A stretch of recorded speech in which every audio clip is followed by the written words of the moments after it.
parle beaucoup de canaux d'acquisition, comment être visible sur Internet, comment amener des clients à soi pour faire du chiffre d'affaires. Je vais te parler de tous ces éléments à travers une seule composante. C'est dans cette vidéo.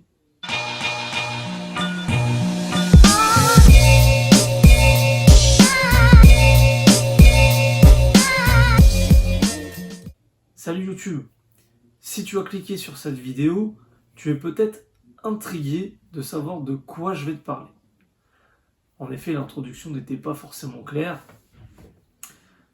Je veux te parler de quelque chose qui me tient à cœur, que j'ai envie de mettre en place sur mon propre site internet, qui d'ailleurs n'est pas très à jour et que je vais refaire avant la fin du mois.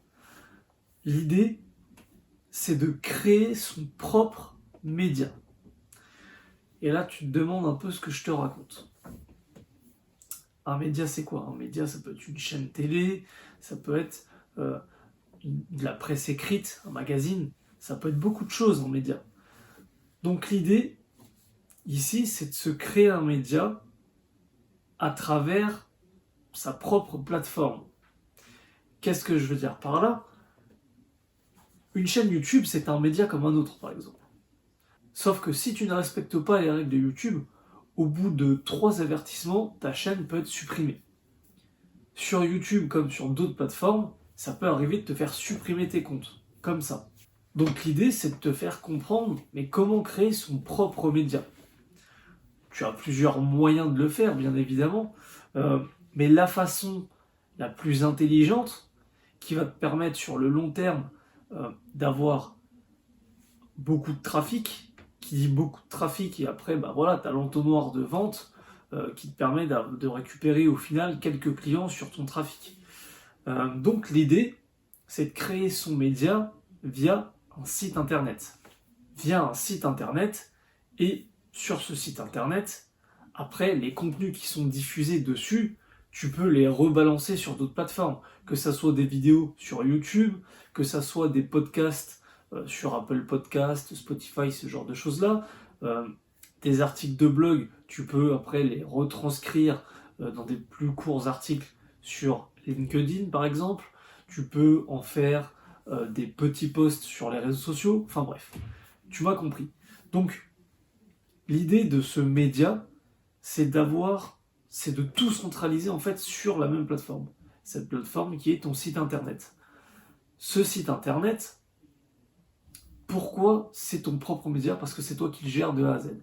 Même si tu passes par une plateforme, un CMS, comme on appelle ça dans le jargon, par exemple WordPress, qui est le plus connu et le plus utilisé, tu utilises WordPress, même si WordPress n'est pas ta propre plateforme, ton site ne peut pas se faire supprimer comme ça.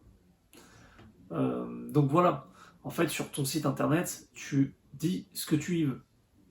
Tu dis ce que tu veux sur ce site internet. Donc il est là l'intérêt de se créer son propre média.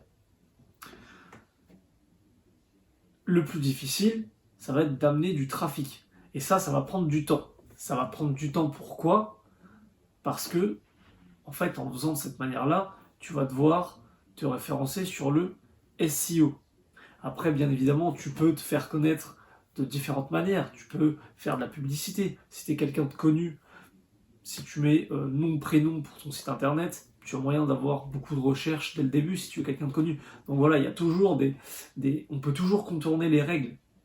Surtout, c'est pareil, si tu mets tes podcasts dessus, et que tu te fais connaître énormément via tes podcasts sur d'autres plateformes, les gens vont peut-être commencer à venir sur ton site, etc., etc. Donc, pour moi, le véritable intérêt d'avoir son propre média, c'est de ne pas avoir de censure. Sur YouTube, par exemple, tu as beaucoup de youtubeurs qui ne disent pas de gros mots ou qui n'abordent pas de sujet pour ne pas se faire démonétiser, par exemple. Donc, typiquement, c'est le genre de choses qui n'arrivera pas si tu crées ton propre média. Donc voilà, vidéo assez courte, mais qui me paraît assez importante, parce que, voilà, il faut comprendre que c'est pas parce que tu vas publier tout ton contenu sur un seul média, sur ton site internet, que ça t'empêche de le diffuser ensuite sur d'autres médias, sur d'autres plateformes. Mais l'idée, c'est de pouvoir tout centraliser pour que tu en sois le seul maître. Voilà, n'hésite pas à me donner ton avis sur ce sujet et on se retrouve dans une prochaine vidéo.